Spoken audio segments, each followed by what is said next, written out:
Ang lahat po ng bagay na nilikha ng Diyos ay may kaayusan at ito ay magiging maganda lamang kung sumusunod sa kaayusan. Sa Psalm 8:3, ang sabi po dito, "When I consider the work of your fingers, which you have set in place."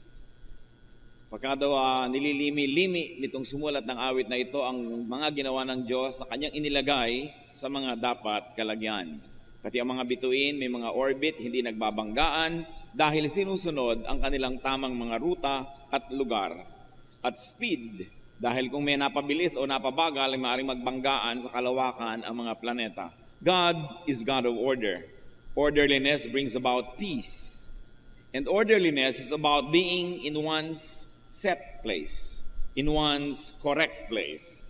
Kaya ang sinasabi, nung ipinanganak ang Panginoong Jesus, peace on earth.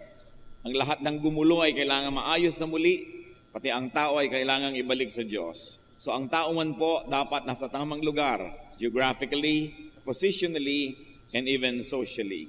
So what can upset the system? Ano ang pwedeng magpagulo sa buhay? What can threaten world peace? Kung sinasabing dapat ay may peace on earth. At ito po ang ating pagbubulay-bulayan at marapat ng ating sarili ay ating pag-aralan at humanap tayo sa Diyos ng kaliwanagan upang masuri kung tayo ay nagpapadagdag sa gulo ng mundo. Pamagat ng pag-aaral natin, enemies of world peace o mga taong wala sa lugar. Panginoong Diyos, salamat sa iyong kabutihan sapagkat maaari kaming manalamin. Bigyan niyo po kami ng pusong marunong umunawa, puso na marunong magpahalaga sa iyong mga paalala, at bigyan niyo po kami, Panginoon, ng malino na pag-iisip upang masuri namin ang aming pamumuhay at makita namin kung kami man ay nagpapagulo sa buhay ng kapwa namin. Turuan niyo po kami ngayon, Panginoon, igalang ang inyong presensya, isang puso na masunurin sa iyong kalooban ang aming hinihiling at nawa magsalita kayong may kapangyarihan. Payapain niyo po ang aming puso. Nawa, Panginoon, ay alisan niyo sa amin ang anumang bagay na maring humadlang upang kami ay maging mabubuting mag-aaral sa iyong paanan. Lead us, teach us, be our speaker. Use your servant only as your footstool, as your instrument, but be our speaker, O God. We seek your truth in the name of Jesus, our Lord and teacher. Enemies of world peace. Alam niyo po, pag may mga beauty contest, lagi nilang sinasabi ng mga contestant, ang kanilang layunin ay world peace. Ano kaya ang ibig sabihin ng world peace? Pagka merong wala sa lugar, doon may gulo. Pagka wala sa lugar, halimbawa ang timpla ng ating katawan, sumobra yung sugar, sumobra yung salt, kumulang ng ganito, kumulang ng ganon, nagkakagulo. Kung mga one-way street, sinalubong mo, nagbabanggaan, wala ka sa lugar. Kung two-way street naman at umaalis ka sa iyong lane, nababangga mo yung kasalubong, umaalis ka sa tamang speed limit, sa highway sobrang bagal ka, nabunggo ka na sa likod ng iba, o sobrang bilis ka, nakabunggo ka na ng iba, yan ang mga pagiging wala sa lugar. Disorder brings about trouble. Disorder happens when people are out of place or when they are not in the right place. When one is in the wrong place, his right place is empty. At isa yan sa mga problema pagka hindi tayo lumalagay sa lugar. Pag tayo wala sa tama nating lugar, yung tamang lugar, walang tao doon, walang gagawa.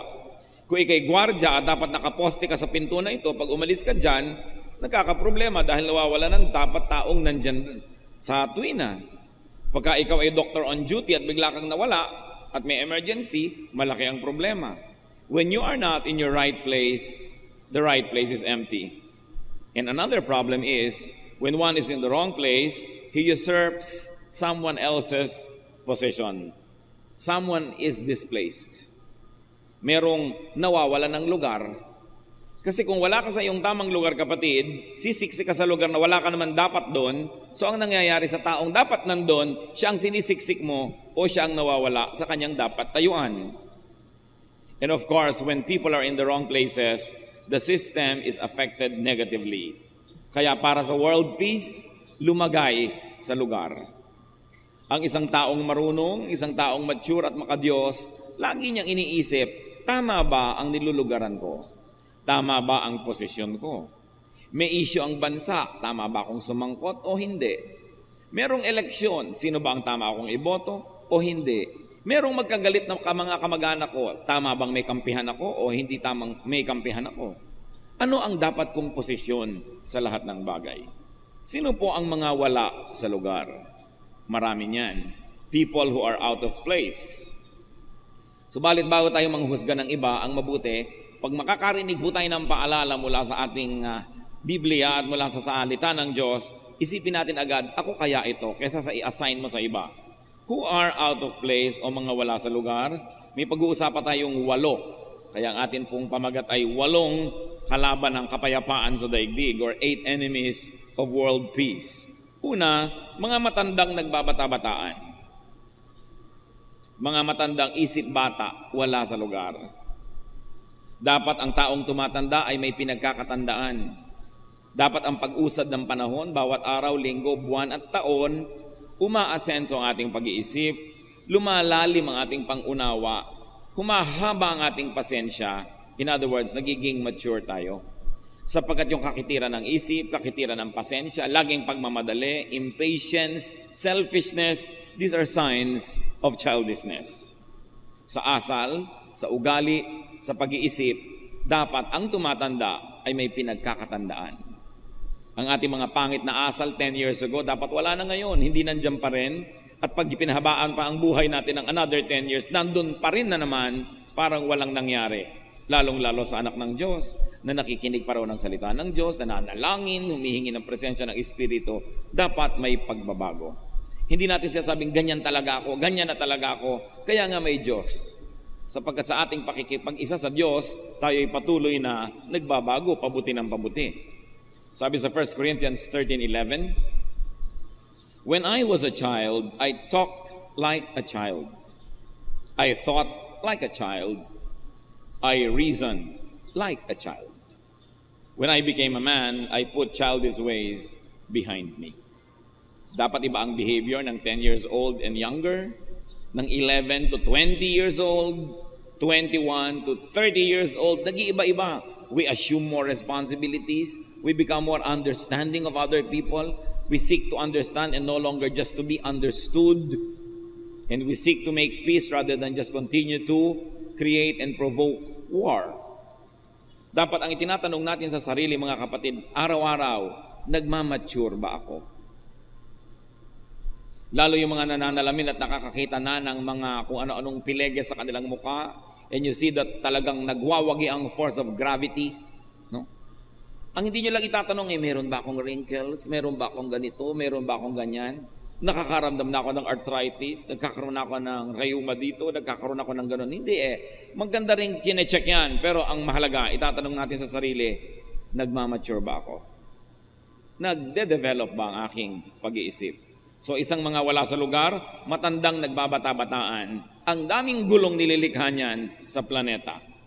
Pangalawa po, na enemy of world peace, mga nanay na nakikipagkumpetensya sa manugang na babae. At ito ay napakalaking gulo sa mundo. Mga nanay na nag-asawa na ang mga anak, nakikipagagawan pa sa atensyon, sa panahon, sa sweldo, sa kabuhayan, sa katapatan ng anak na lalaki.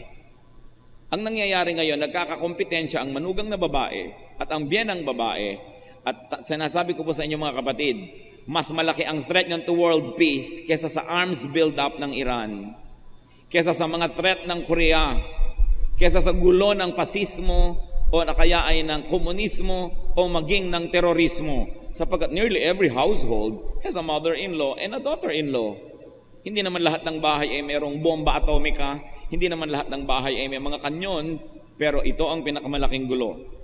Nalilimot ng mga ina na ang kanila pong papel ay palakihin ng anak at matapos i-deliver ito sa mapapangasawa. Ang partner ng ina ay ang ama, hindi ang kanyang anak. Ang partner ng may asawa ay ang kanyang asawa, hindi ang kanyang magulang. Bagamat dapat tayong patuloy na maging mapagmahal sa ating mga magulang, wala dapat nalilito kung sino ang sino. Genesis 2:24, sabi po ng salita ng Diyos, for this reason a man will leave his father and mother and be united to his wife, and they will become one flesh. Malaking threat sa world peace. Sabi nga natin, hindi ang nuclear arms ng Iran, kundi ang pagsasawala sa lugar ng magbiyanan. Ang pagkawala sa lugar na ito ang madalas na ugat ng hidwaan ng magbiyanang babae. And I tell you, sa atin pong karanasan ng 3 dekada ng pagpapastor, ito ang pinakamalaking problema ng sangkatauhan, ang magbiyanang babae. Higit pa sa drugs, higit pa sa krimen, higit pa sa tsunami o mga bulkang pumuputok o kaya yung mga gumuguhong mga bundok, sapagkat mas maraming buhay na sinisira ang ganitong mga hidwaan. Dapat lumagay sa lugar. Ang babae ay reyna sa bahay ng kanyang asawa, hindi sa bahay ng kanyang anak. Kaya ang mga manugang na babae, kung nakikisuno naman kayo sa inyong mga biyenan, ang reyna doon ang inyong biyenang babae. Pero ang mga biyenang babae naman, kung nasa bahay kayo ng inyong anak, huwag lilimutin, ang reyna doon ay ang inyong manugang. Pag ang lahat ay lumulagay sa lugar, hindi magkakagulo ang mundo. Ano po ang isang description sa isang babaeng matino? Proverbs 31:27 and 28. She watches over the affairs of her household. Her husband praises her. Nakikita niyo po ang inaatupag niya ang kanyang sariling tahanan, at ang gusto niyang makasama, ang pagpuring dapat niyang tanggapin ay galing sa kanyang sariling asawa. Isa lang ang pwedeng reyna ng tahanan sapagkat iisa ang trono, at nagkakagulo ito pag may nag-aagawan. Ang nanay, partner ng tatay. Manugang na babae, partner ng anak na lalaki. Hindi yan dapat nakakalito. Napakasimpleng katotohanan na walang dapat nakalilito. Kaya ang atin pong laging mungkahi at pakiusap sa mga biyenang babae, sapagkat kayo po'y higit na may edad, may impluensya, at nakapwesto na kayo sa inyong pwesto bago pa man ikinasal ang inyong mga anak. Mas malaki ang inyong kakayahan na ayusin ang relasyon ninyong magbiyanan. Mas malaki ang inyong pananagutan. To whom much is given, much is required. Hindi naman dapat limutin ang mga manugang na dapat nila talagang gawin ang lahat ng kaya nilang gawin upang maging magalang, mapagmahal, upang maging mabuting manugang. Subalit, sa edad na lang, pag kayo'y tinuusan ng Diyos, mas malaki ang pananagutan ng mas nakakatanda. Sapagkat siya ang mas maraming impluensya, mas marami siyang pwedeng sirain o buuin, kaya malaki ang pananagutan. Mga anak na lalaki, lagi niyong mamahalin ang inyong mga magulang kahit kayo may mga asawa. Mga manugang, mahalin ang inyong mga biyanan. At mga biyanan naman at mga magulang, be worthy of respect. Be respectable. Igalang ninyo ang inyong mga sarili at igalang nyo rin ang mga nakakabata sa inyo, maging inyong mga anak at mga manugang, at matatahimik ang mundo. Sabi sa Ephesians 6:4, fathers, do not exasperate your children. Huwag nyo daw inisin ang inyong mga anak. Sapagkat meron tayong kakayahan na gawin yan dahil may impluensya tayo. Meron tayong kapangyarihan. And if you're going to extend that, fathers, do not exasperate your children-in-law, kasi ang mga asawa ng anak nyo ay anak nyo rin. Isa pa pong panggulo sa mundo at sa buhay, third party sa love triangle. Isa pa ito na talagang threat to world peace. When there is a married couple and there is a third party, ito ang isang lugar sa mundo na pinakamaling matungtungan ng sinuman. Mark 10:8, the two will become one flesh, so they are no longer two, but one.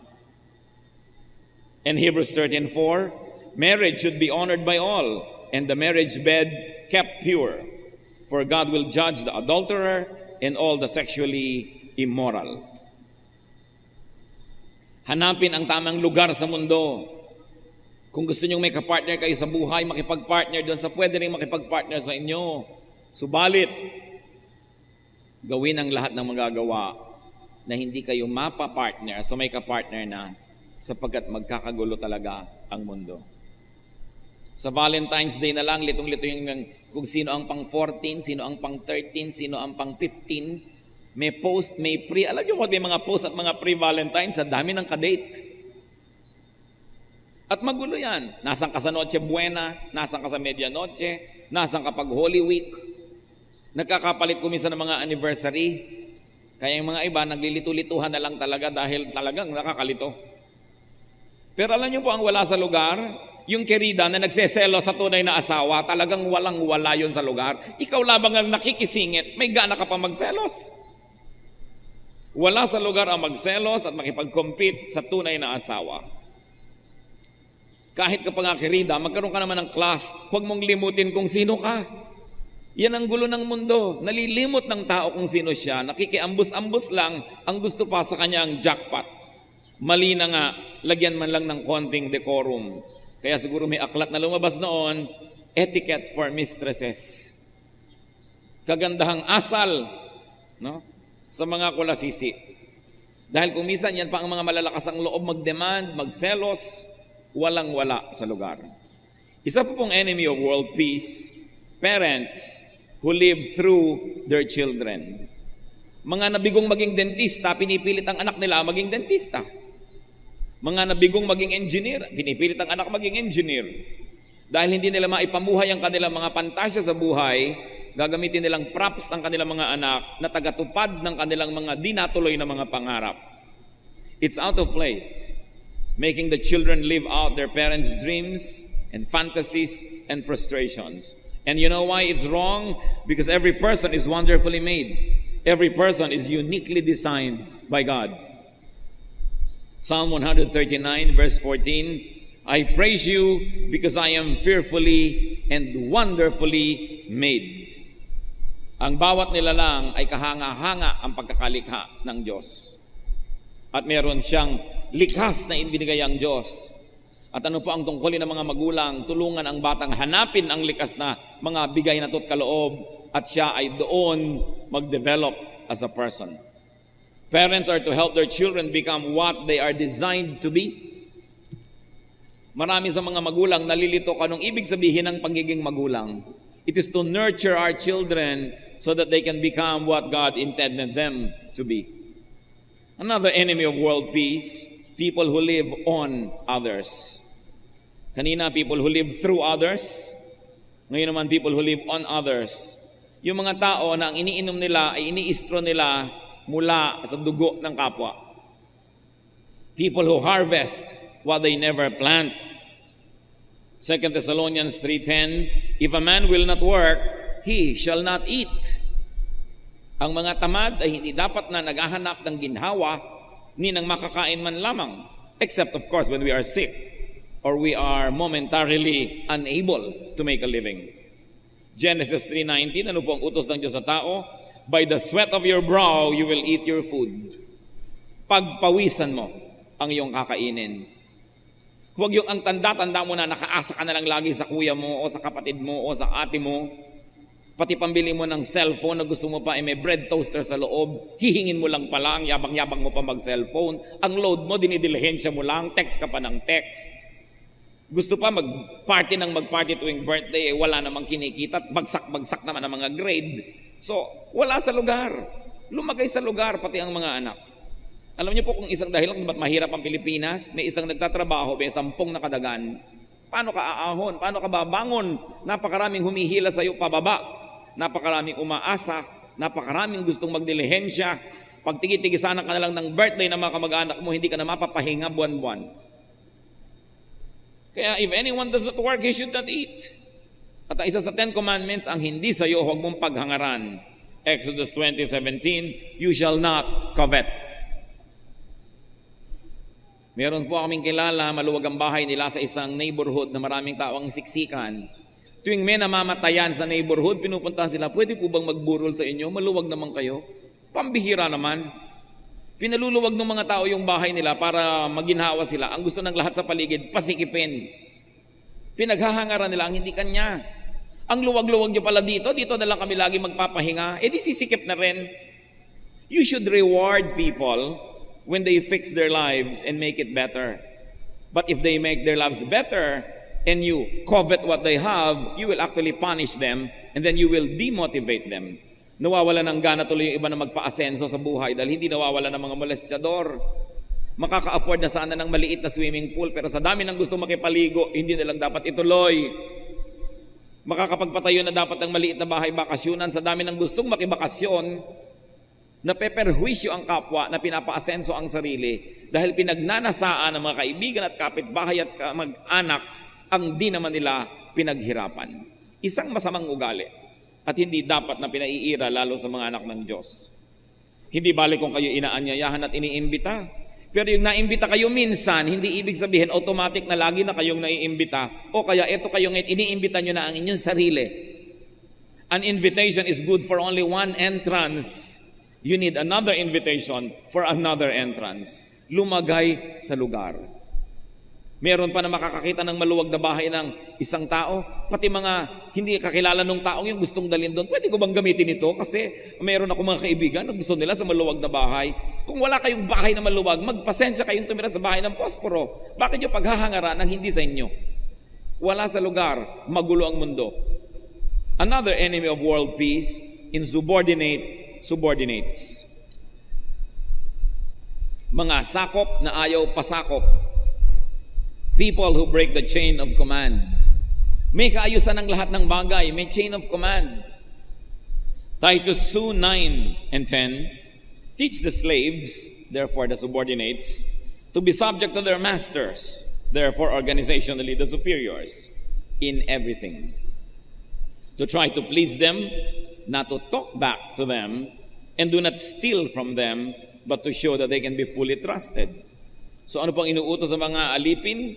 Lumagay sa lugar. Bigyan nyo ng kasiyahan ang inyong mga amo. Huwag nyo silang sagot-sagutin at huwag nyo silang nanakawan. Ipakita nyo kayo karapat dapat pagtiwalaan. At siguro hindi man lang sinabi dito, ang inevitable conclusion ay kayo'y magagantimpalaan pag ginawa nyo ang ganitong mga bagay. So lumagay sa lugar. Hindi yung ikaw ay empleyado at pagka napagsasabihan, sumasama ang loob. Katulong ka, pag tinuturoan ka ng gagawin, nagdadabog ka. Colossians 3:22, slaves, obey your earthly masters in everything, and do it not only when their eye is on you, and to win their favor, but with sincerity of heart and reverence to the Lord. Meron po mga waiter, tatawagin mo dahil itatanong mo ang tungkol sa mga gusto mong makain. Ang tagal-tagal mo nag-iisip, sabi, ganyan na ng ganyan. Impatient na. Kasi sabi mo, ano bang tawag sa'yo? Waiter po. Ano bang ginagawa ng waiter? E di wait. Mag-wait ka dyan, huwag ka magdabog. Yan ang trabaho mo. Pagka 3 beses mo nang natawag, mainit na ang ulo. Pag nagreklamo ka, ay may langaw, naku, nakairap pa sa'yo. Wala sa lugar. You are there to serve. So you give service. Mayroong mga tindera na text ng text. Pag kami tinatanong ka, hindi ka malang tingnan. No? Wala sa lugar, nagtitinda tapos text ng text. Mga pinagsasabihan mo, masasama ang mga loob. Meron pa mga construction worker, pagsabihan ng may-ari halimbawa na mali ang gawa, anong ginagawa nila sa mga tubo ng plumbing, nilalagyan ng mga simento. Maliit na butas na lang ang natitira, kaya after 1 week, barado na, pinagtatawan na nila yung may-ari, barado ang ginawa niya. Pero hindi niya kaya alam na may Diyos na nakakaalam ng ganung mga bagay. Kasi ikaw, pagka carpenter, dapat gumagawa ka, hindi ka sumisira. Binabayaran ka para magtrabaho ka. Ang mga tao gusto nila, meron silang sweldo, pero mga ayaw magtrabaho. Pagka nagkaroon na regular na sa trabaho, gusto nila mag-union, mag-welga, ayaw magtrabaho, gustong sumweldo. Wala sa lugar. Kaya mahirap ang pag-asenso ng bayan. At isa pa po mga wala sa lugar, disobedient children. Kaya ang linaw-linaw ng utos sa Panginoon sa Colossians 3:20, children, obey your parents in everything, for this pleases the Lord. Siyempre, ang mga magulang naman, tayo ang nagde-determine kung ano na bang level ng ating children para unti-unti na rin natin silang binibigyan ng mga laya na deserve na nila dahil nagpapakita sila na mature. But children are to obey their parents in everything. Unless, of course, your parents want you to do something very evil and you know it's very bad. Like kill somebody, burn a house, steal. Alam mong hindi yun tama. Pero utos yan at lumagay sa lugar ang mga anak. Sa sobrang pagsakop naman kung minsan ng mga magulang, we produce people with slave mentality. Alam niyo po kung bakit maraming mga Pilipino na aabuso, lalo kung nasa abroad o nasa mga trabaho. Kasi hindi rin natin sila tinetrain sa bahay ng mga tuwiran, hindi natin tinetrain na magsalita kung nahihirapan o meron silang kahit konting pagtutol. Hindi rin naman mabuti ang bunga nung sobrang walang sasagot, walang kikibo. Dahil nadadala nila hanggang pagtanda nila na kahit iba nang umaapi sa kanila, hindi nila matutulan. So ano po ang magandang timpla? That we allow our children to disagree. We allow our children to voice out their opinion, but always in a respectful way. And once they have aired their opinions or view, and still you decide against it, then they obey you, magandang usapan yon. Pero dapat po binibigyan din natin sila ng pagkakataong magsalita, mga tuwiran, basta't laging magalang. At matapos maiparinig nila ang kanilang gustong sabihin, ang pasya pa rin natin, salungat man sa gusto nila ang masusunod. Pero at least nasabi nilang gusto nila, at tayo naman mga magulang, kung nakita natin may point nga sila, we should be humble enough to say, oh anak, tama ka dyan. O sige, gawin natin ang tama. Hindi yan sign of weakness. It is a sign of strength. Because only the truly strong can say, I was wrong. I'm sorry. People of weak character will never say sorry and never admit their mistakes. Kaya mas maganda na ipapakita din natin, napapalaki natin ang mga bata na sila man, pagdating ng panahon, marunong mag-admit ng mistakes, marunong mag-sorry, nababawasan ang gulo ng mundo. Another enemy of world peace is exemption seekers. Yung meron ng mga batas, ayaw pang sumunod, laging gusto, pwera sila, laging gusto, hindi sila kasali, pagka sila, you break the rules. People who place personal interest above social order, above fairness. 2 Kings 17:37, you must always be careful to keep the decrees and ordinances, the laws and commands He wrote for you. So kung may mga ordinansa po, may mga kautusan, mga alituntunin, sundin natin. The only time when you should ask for exemption is when times of matter of life and death, of extreme emergency. Pero in every other way, para may kaayusan ng lipunan, sumunod sa kaayusan at sa mga dapat sunding mga batas. Isa sa mga dahilan kaya ang gulo-gulo ng ating traffic, sinabi ng walang titigil dito, tumitigil, sinabi ng walang tatawid dito, tumatawid. May mga overpass na, nagkakagulo pa rin yung tao, may bakod na, sinasampa pa, inaakyat pa, at oras at nakasagasaan mo, kasalanan mo pa rin. Samantalang hindi mo naman inaasahang may tao dun dahil may bakod yung gitna ng kalsada at may overpass, ba't may tao? Pero sa hindi pagsunod sa batas, dahil ang gusto ang sarili ang masunod, nagkakagulo ang lahat.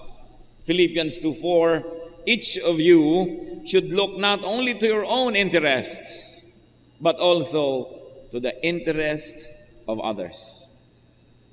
And finally today, although dapat marami pa yan, yung mga enemies of world peace, intruders, gate crushers, privacy violators. Ito, napakaraming Pilipino ang guilty.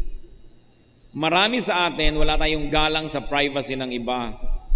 Nakikinig sa mga private conversations. Ano po ang gagawin ninyo kung kayo ay nasa isang lugar na may telepono, biglang nag-ring at biglang nakikipag-usap yung kausap nyo kanina nasa telepono na at mukhang ang pinag-uusapan nila ay private matter? Ang tamang gawin ng sibilisadong tao ay tumayo, lumayo, tumingin sa painting, sa langit, magbilang ng paru-paro, do something so that you don't hear the conversation. Yun ang ginagawa ng matinong tao. So magtanong tayo sa sarili natin, matino ba ako o pagka meron nakikinig pa ako lalo? At yung iba sumisingit pa, ano daw? Sabihin mo, ganito, ganyan, ganyan. Hindi naman siya kasali sa usapan. Ako napakaraming ganyan sa mga bahay Pinoy. Hindi naman kasali, sumasali. People who read someone else's letters o kaya ngayon mga text. Pag hindi nyo cellphone, hindi nyo dapat binabasa ang laman yan. Liban na lang siguro asawa kayo at meron kayong duda na may ka-text yan, pwede siguro dahil hindi na siya separate from you, you are one. Pero only when the unity of your union or when the strength of your union is threatened. On all other things, you should give your spouse privacy. Yung pakikitungo niya sa kanyang mga kamag-anak, sa kanyang mga kaibigan, sa kanyang mga empleyado o kasama sa trabaho, may privacy siya dapat doon. Ang pwede lang panghimasukan ng isang asawa kung merong panganib na may nang aagaw sa kanyang asawa. People who enter private spaces without being invited. Lalo mga bedrooms. Yung mga bedroom, kahit sa sarili natin mga kapatid, mga anak, magulang, abay kumakato ka naman bago ka pumapasok dyan. Hindi bas para kang pumapasok sa plaza. May privacy dapat tayong ibinibigay sa ating mga kapwa-tao, including private moments. Kung minsan nakikita mong merong tao, nag-uusap sila, bulungan na nga, lalapit ka pa, sasali ka pa, mag-aalok ka pa ng kung ano-ano, gusto mong kape, gusto mong candy, kasi gusto mo lang sumali sa usapan. Minsan may mag-amang nag-uusap o mag-ina, magkapatid, mag-asawa, pag nakita nyo medyo tahimik ang usapan, huwag na muna kayo sumali. Liban na lang, yayain kayo, hali kayo rito, makiupo dito. Kasi napakahirap nung, lalo kung maliit ang space nyo sa bahay, tapos wala pa kayong paggalang sa isa't isa, sobrang daming pressure, umiinit tuloy yung ulo ng mga tao, hindi maipahiwatig kung ba't nagdadabog, yung pala naiinis na, hindi naman masabi, dahil hindi nga tayo na-train magpahayag ng ating damdamin. So kung ano-ano tuloy ang ginagawa, kung ano-anong escape ang ginagawa, lalong lumalaki ang problema. Kahit po mga magulang, asawa, kapatid o kaibigan, dapat gumalang tayo sa privacy ng ating kapwa. So Genesis 43:30, ano pong nakita natin ginagawa ni Joseph? Joseph hurried out and went into his private room. So meron siyang sariling kwarto kung saan kung gusto niyang umiyak, tumawa, malungkot, sumaya, ay meron siyang pagkakataong gawin yon na hindi napapanood ng iba. John 6:15, Jesus withdrew again to a mountain by himself.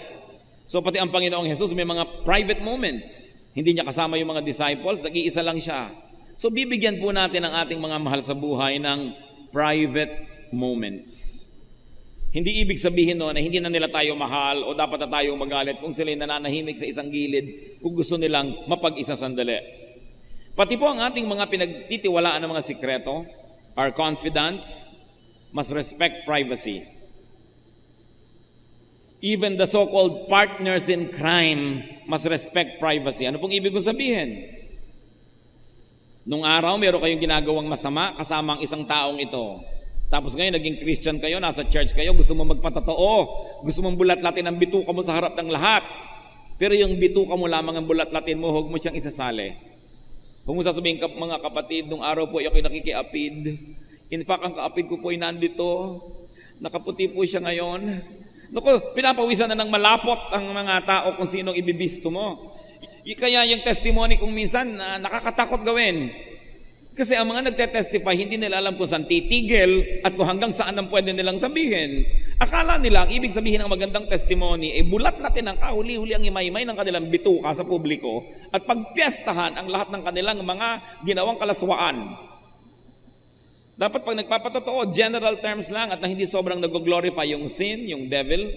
At kung may kasama kayo sa paggawa ng kaaliwaswasan at hindi naman siya nagkukusa na magpatotoo, huwag niyo siyang isali. Then you can say, meron po ako nakasama noon sa kasalanan. Yun na lang. Pero huwag na magbigay pa kayo ng clue at kung ano-ano pa. Dahil hindi ninyo buhay yung buhay niya. Maski nagkabuhol ang buhay niyo noong paman. Hindi tayo kumisan marunong mag-handle ng ganyan. At alam niyo po, isang napakahamak na uri ng pag-iisip at ugali. Yung magkaibigan kayo ngayon, maganda ang samahan ninyo, friends kayo, vibes kayo, at may mga isinyer siyang sikreto, at bukas, nagkasamaan kayo ng loob, at nagalit ka at nag-away kayo, lahat ng sikretong alam niya, ibubulgar mo. Ito ang pinakamababa at pinakahamak na ugali. Because whatever is shared with you in confidence and in good faith must be respected though you are no longer friends. Kung ikaw ay tunay na tao. Sapagkat kung magkaaway kayo nung araw, hindi niya sasabihin yan. Kung hindi kayo magkapalagayang loob at hindi maganda ang inyong samahan, hindi niya sasabihin yan. So sa paggalang mo na lang doon sa magandang panahon na kayo nagkakasundo, hindi mo dapat i-violate ang trust niya noon. Ngayon, kung magkaaway na kayo ngayon, may nalaman ka pa ngayon, although hindi pa rin maganda, pero kung gusto mong sabihin, yun lang. But not the things that were shared in good faith. Ang pamumuhay po, hindi lang mabuhay ka, dapat maging tunay kang tao. Kaya sabi ng matatanda, madaling maging tao, mahirap magpakatao. Sapagkat ang isang tao, pag nagtampo na, pag nagalit na, sisirain na niya, pati yung magandang panahon na pinagsamahan nila noon. You must cherish and respect the sacredness of good relationships, of friendships, even though sometimes you are not friends anymore. At yan po natin nasusukat kung anong uri ng tao ang ating kausap. Kung yung dating ipinagkatiwala sa kanya dahil maganda ang samahan, Ngayon ay pinagtataksilan niya dahil masama ang kanyang nararamdaman sa ngayon. Ito isang napakahamak na uri ng ugali. Proverbs 11:13, a trustworthy man keeps a secret. Kaya yan ang magandang sukat po ng ating pagkatao. Ang magandang sukat ng pagkatao ay hindi yung dami ng iyong sinasabi at ipinamamalita, kundi yung dami ng sinasarili mo na lang. Kung ano ang dami ng iyong pagtitimpi, mas maganda na salamin ng ating pagkatao. So, ano po ang mga enemies of world peace? Matandang, nagbabata-bataan, wala yan sa lugar. Nanay na nakikipagkompetensya sa manugang na babae. Hindi natin binanggit ang mga magbiyanang lalaki dahil bihirang-bihirang may gulo yung dalawang yan. 99.999999% ang mga magbiyanang babae. At mas malaki ang pananagutan nino ng matanda o ng bata? Ng matanda. Dahil kaya nga siya matanda, dapat may pinagkatandaan siya. Huwag siyang mauna sa pagbabata-bataan. Sino pa po? Third party sa love triangle. Parents who live through their children, people who live on others, insubordinate subordinates, exemption seekers, and intruders, and privacy violators. Yan po ang nagpapagulo sa mundo, hindi ang mga nuclear warhead sa Iran. Hindi ang armament ng North Korea dahil hindi naman tayo natatablan noon kahit kailan ngayon. Pero I promise you, araw-araw matatablan kayo kung may magbiyanang nag-aaway. Mapepeste ang buhay nyo, magugulo pati mga kamag-anak, pinsan at lahat ng nakikihalo sa gulo at naghahanap ng balita na sasangkot. Kaya ayusin ang pamamahay. Iwasan po natin sila, itong mga enemies of world peace. Pero, church, listen, lalo namang iwasan nating maging sila. Na tayo na pala yun, akala natin iba pa. Dapat ang tao teachable. Dapat ang tao humble and observant, lalo na sa sarili. Ang lagi nating itinatanong, am I an enemy of world peace? Huwag na nating palakihin, am I an enemy of our family peace? Ako ba ang nagiging mitya, kaya magulo sa aming tahanan, sa aming pamilya? Aming Diyos, kami po ay napapasuri sa inyo. Alisin niyo po ang aming mga defensive mechanisms. At turuan niyo kami, Lord, na maging mapagpakumbaba, marunong, matalino. Ibilang namin ang panahon na ito na pagpapala mula sa inyo sapagkat ang inyong gustong pagpalain, inyong itinutuwid. Nawa, Panginoon, wala sino man sa amin na tumanggi sa pagtutuwid ng iyong salita. Maiayos ang aming buhay at maging mapayapa ang aming mga tahanan at ang aming lipunan. Mangusap po kayo sa amin. Turuan niyo kami, Lord, how to make personal applications. Mga kapatid, magbulay-bulay tayo sa sandali ng katahimikan at pag-isip-isipan natin kung ano ang dapat nating gawin sa ating mga narinig.